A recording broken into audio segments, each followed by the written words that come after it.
पंढरपुर की पवित्र भूमि पर एक ऐसे संत रहते थे जिनका नाम था नरहर सुनार।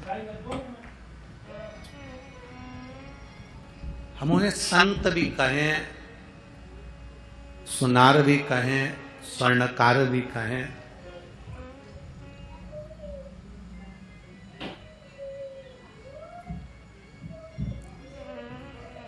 नरहर सुनार की एक बेटी थी जिसका नाम था मालू।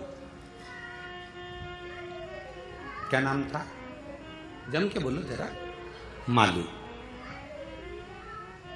नरहर सुनार की बेटी जब 14 वर्ष की हुई, 14 वर्ष की नरहर सुनार की जब बेटी 14 वर्ष की हुई,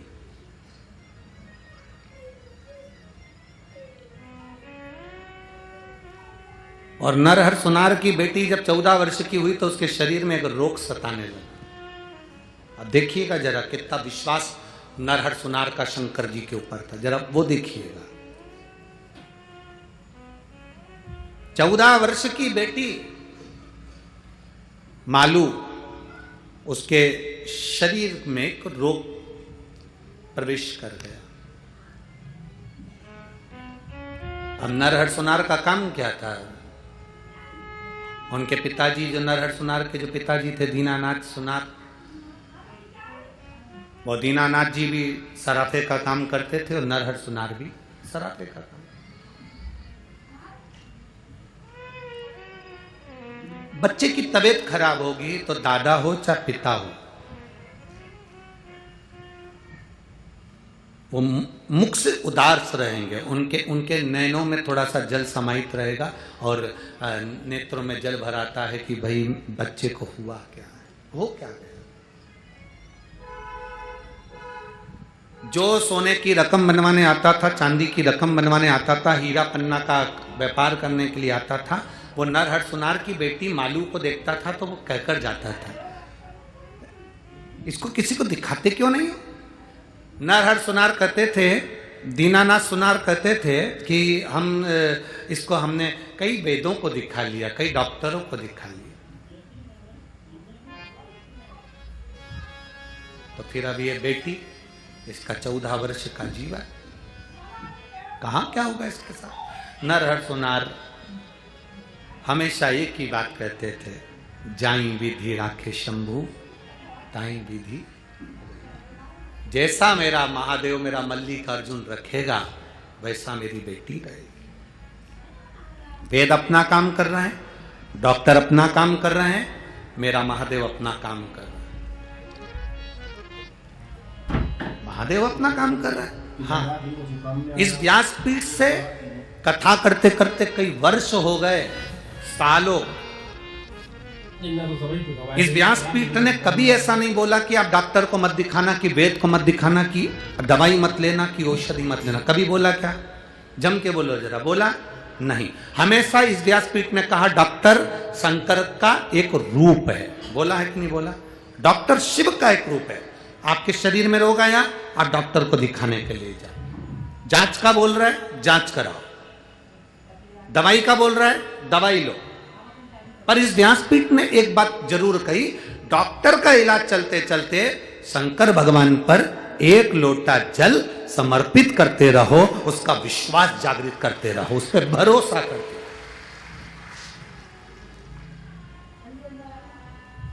जो नरहर सुनार ने, जो सराफा का काम करवाने आते थे, उनसे नरहर सुनार भी यही कहते थे, वेद अपना काम कर रहे हैं, औषधि दे रहे हैं, कर रहे हैं, और मेरा महादेव अपना काम कर रहा है, वो अपना काम कर रहा है।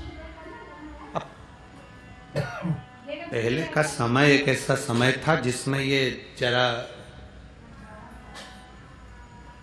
छूछा ज्यादा होता था। अब वो समय नहीं लिया, सब पढ़े लिखे हो गए। तुम यहाँ जितने बैठे हो ना, कोई अनपढ़ नहीं है, सब पढ़ा लिखा है। सबको मालूम है कि सत्संग क्या है, शिव पुराण क्या है। पूरी कथा में कहीं तुमको ऐसा नजर आता है कि हमने कहीं छू कर दिया, कि छा कर दिया, कि भेल दे दी, कि बबूती दे दी, कि हमने कुछ दे दिया? पूरी कथा में जो कुछ मिलेगा आपको केवल एक चीज मिलेगी, बेलपत्र और एक लोटा या पूजन करने का तरीका। बेलपत्र कैसे चढ़ाना है, बेलपत्र में शहद लगाना है कि दही लगाना है, लाल चंदन लगाना है कि पीला चंदन लगाना है, पूजन करने का तरीका, इसके सिवा कुछ भी शिव पुराण में नहीं बताया जाता। पूरी कथा सुन लो पहले से निकाल कर अभी तक, यूट्यूब पे सब डली हुई है, उसमें केवल मिलेगा तो पूजन करने का तरीका।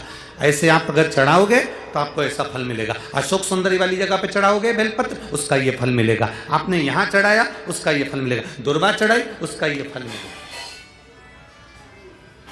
इस व्यासपीठ ने कभी ये नहीं कहा कि आप विद्या करो या ये करो या वो करो। हमने तो आज तक ये भी नहीं किया कि आंख बंद करके तुम माला पकड़ के बैठ जाओ, बोला क्योंकि हम ही नहीं बैठ पाते तो तुम्हें काय को बिठाएंगे।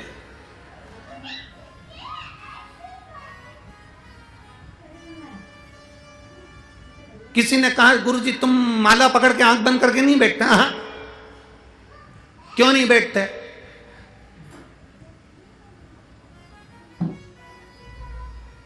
हमारे बत्तल की माला महादेव कर लेते हैं। वो आंख बंद करके बैठ गए, नेत्र बंद करके बैठ गए। अब हम उसको देख लें, उससे निगाह मिला लें, उसका दर्शन कर लें और उससे नैन मिलाते मिलाते, उससे आंख मिलाते मिलाते बैठे बैठे उसको देखते रहें। कब आंख खोलेगा? जब खोलेगा एक क्षण के लिए आंख मिल जाएगी और हमारा कल्याण हो जाएगा।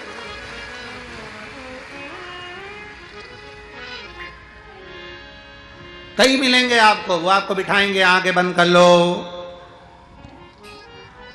कुछ दिखा,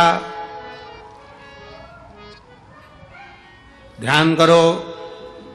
हम कभी नहीं बोलते कि तुम, हम तो एक ही बात कहते हैं, घर में खूब काम करो, खूब। कल जनाबाई की कथा सुनी थी आपने? अरे बोलो तो जम के। कल जनाबाई की कथा सुनी थी आपने तो आपको मालूम होगा जनाबाई कम माला पकड़ के बैठी। पूरा जनाबाई का चरित्र उठा कर देखना कि एक बार जनाबाई कहीं माला उठा कर बैठी हो, आंख बंद करके बैठी हो। काम करती रहती थी और हरि विठ्ठल बसती रहती थी। काम करते रहो, नाम जपते रहो, पार कर देगा मेरा महादेव, ये निश्चित है। माला पकड़ कर नहीं बैठी।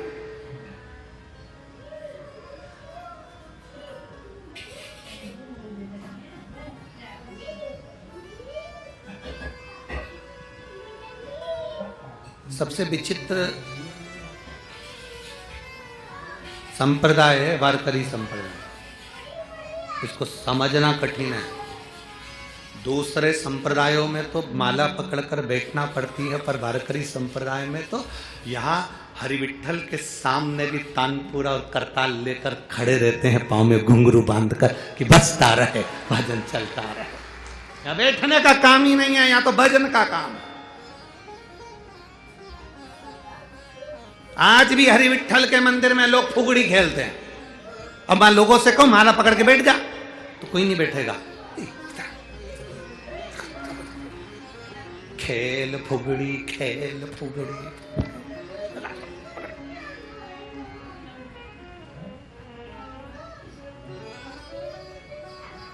और अगर उसके साथ में कोई भी नहीं रहता फुगड़ी पकड़ने वाला, तो वो माँ जो खंबा है ना, खंबे तो किसी ने बोला, बहुत सारे लोग आते हैं, एक खंबे से लिपट रही थी, दूसरे ने उसको देख लिया, वो हटी, वो भी लिपट गया, वो गया, तीसरा आया, वो भी लिपट गया, चौथे ने, वो भी लिपट गया। लिपटने के बाद पूछा जब मंदिर से बाहर निकले, उस खंबे से क्यों लिपटे थे? तो कहा वो तीसरी लिपटी थी, वो तीसरी को पकड़ा। मैं बोला इधर आ, तू क्यों लिपटी थी? कि वो लीलाबाई लिपटी थी। लीला इधर आ, तू क्यों लिपटी थी? तो के लीला ने बोला मेरी सहेली नहीं आई थी फुगड़ी खेलने वाली, तो मेरे खंबे से फुगड़ी खेलने, खंबे से वो नहीं आई।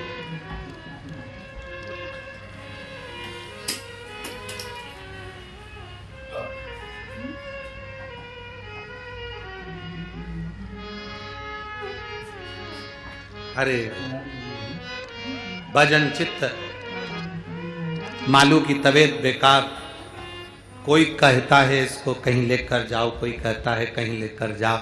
नरहर सुनार कहीं नहीं लेकर गए। उसको कहना वेद अपना काम कर रहा है, डॉक्टर अपना काम करे और मेरा महादेव अपना काम करे। एक पत्र